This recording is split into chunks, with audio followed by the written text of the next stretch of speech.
Hi, this is Tammy Pete, and my project is sickle cell anemia.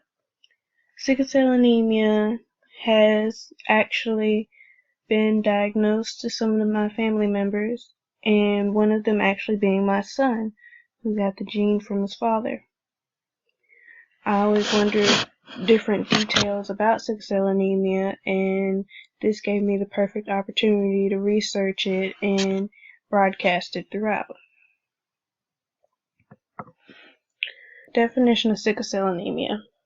Sickle cell anemia is caused by mutations in the genes that make hemoglobin.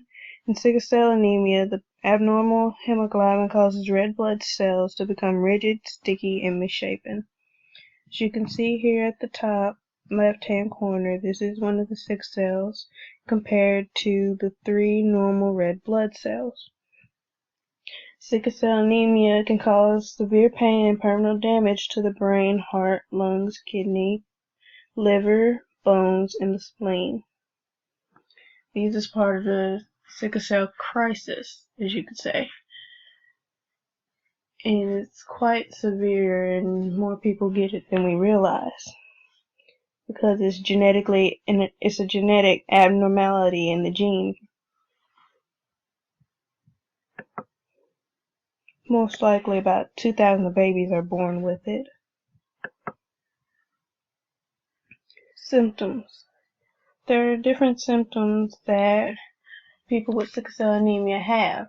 However, they all don't have them, such as anemia, episodes of pain that they have throughout the body, hand-foot syndrome, frequent infections, delayed growth, vision problems.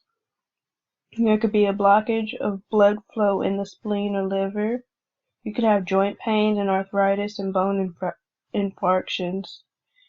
There can also be difficulty breathing, such as asthma, or you could have strokes.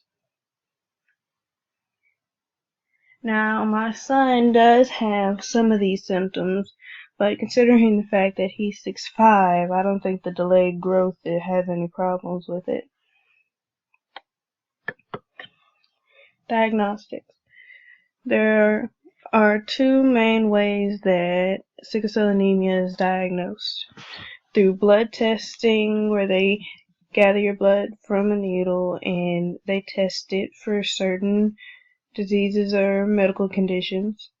And they have screenings before birth where they look through your ultrasounds and take the screenings for the health of your baby.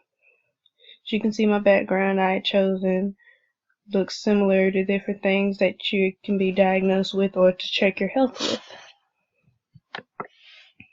Treatments and preventions.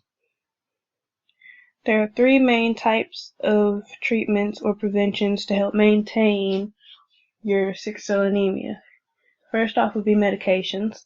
Some medications would be opioid pain medicine like morphine, or anti-inflammatory medications such as ibuprofen, antibiotics for infections, because as you've seen in one of the previous slides, that you can get severe infections from sickle cell anemia. And the other medicines were mainly for the severe pains that are also symptoms of sickle cell anemia. Blood transfusions are, in my opinion, one of the toughest kinds of treatments because you have to find the right type of blood, you have to schedule your surgeries, and it costs more. Then there's your supplemental oxygen or your oral fluids that can help treat and prevent as well, because they give your red blood cells oxygen, making them their shape instead of misshapen instead. As you can see, these are my references. These are the 3 websites that I had chosen. They gave me a good amount of information to use. After researching through all of them, I can definitely say I have a better insight on sickle cell anemia and why my son acts or feels certain ways, and how some of my other family members have certain medications that they take as well. At first, I knew little about sickle cell anemia except that it was something very severe. And now that I have my information on it, I'm glad that I had this opportunity to be able to share it and learn more from it. Thank you.